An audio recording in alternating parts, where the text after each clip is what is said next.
రాజకీయ చైతన్యంగా పేరుగాంచిన బెజవాడ రాజకీయాలు ఎప్పుడూ ఆసక్తికరంగానే ఉంటాయి. దుర్గమ్మ కొలువైన ప్రాంతం కావడంతో విజయవాడ పాలిటిక్స్ హాట్ గా ఉంటాయి. తొలి నుంచి నగరం కమ్యూనిస్టులు, కాంగ్రెస్ హవాలో ఉండేది.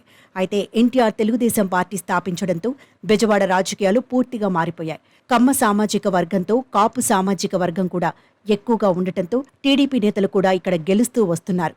2009లో ప్రజారాజ్యం నేతలు విజయవాడ వెస్ట్, ఈస్ట్ నియోజకవర్గాల ఎమ్మెల్యేలుగా విజయం సాధించటం విశేషం. ఇక 2014, 2019 ఎన్నికల్లో విజయవాడ ఈస్టులో గద్దె రామ్మోహన్ టీడీపీ తరపున గెలిచారు. మిగిలిన 2 నియోజకవర్గాల్లో కాంగ్రెస్, వైఎస్ఆర్ కాంగ్రెస్ నాయకులే ఎమ్మెల్యేలుగా విజయం సాధించారు.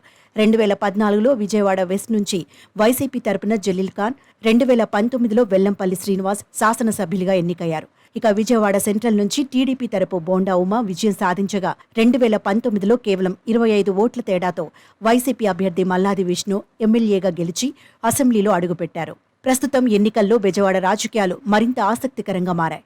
విజయవాడ సెంట్రల్ నుంచి టీడీపీ తరపున బోండా ఉమా, వైసీపీ తరపున మాజీ మంత్రి వెల్లంపల్లి శ్రీనివాస్, ఈస్ట్ నియోజకవర్గం నుంచి టీడీపీ తరపున గద్దె రామ్మోహన్, వైసీపీ తరపున దేవినేని అవినాష్, వెస్ట్ నియోజకవర్గం నుంచి బీజేపీ తరపున సుజనా చౌదరి, వైసీపీ తరపున షేక్ ఆసిఫ్ ప్రత్యర్థులుగా పోటీ చేస్తున్నారు. వీరిలో 3 కమ్మ సామాజిక వర్గానికి చెందినవారు కాగా మిగిలిన నేతలు కాపు, వైశ్య, ముస్లిం సామాజిక వర్గానికి చెందినవారు.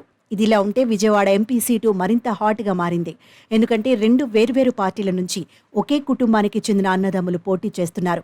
వైసీపీ తరపున sitting MP Kesineni Nani, TDP తరపున కేశినేని చిన్ని బరిలో దిగారు. ఇద్దరు కమ్మ సామాజిక వర్గం నేతలు కావడంతో పాటు బ్రదర్స్ కావడం పోటీ మరింత ఆసక్తికరంగా మారింది. అయితే ఈ నియోజకవర్గం నుంచి ఇప్పటి వరకు వైసీపీ అభ్యర్థి ఎంపీగా గెలవలేదు. దీంతో ఈసారి ఎలాగైనా బెజవాడ గడ్డ మీద వైసీపీ జెండా ఎగరవేయాలని సీఎం జగన్ భావిస్తున్నారు. ఇదే సమయంలో తమ కంచుకోట సీటుని నిలబెట్టుకోవాలని చంద్రబాబు ప్రణాళికలు రచిస్తున్నారు. మొత్తానికి బెజవాడ రాజకీయాలు రసవత్తరంగా ఉన్నాయి. మరి వీరిలో ఎవరి మీద దుర్గమ్మ ఆశీస్సులతో పాటు ప్రజల ఆశీర్వాదాలు ఉంటాయో తెలియాలంటే జూన్ 4వ తేదీ వరకు ఆగాల్సిందే.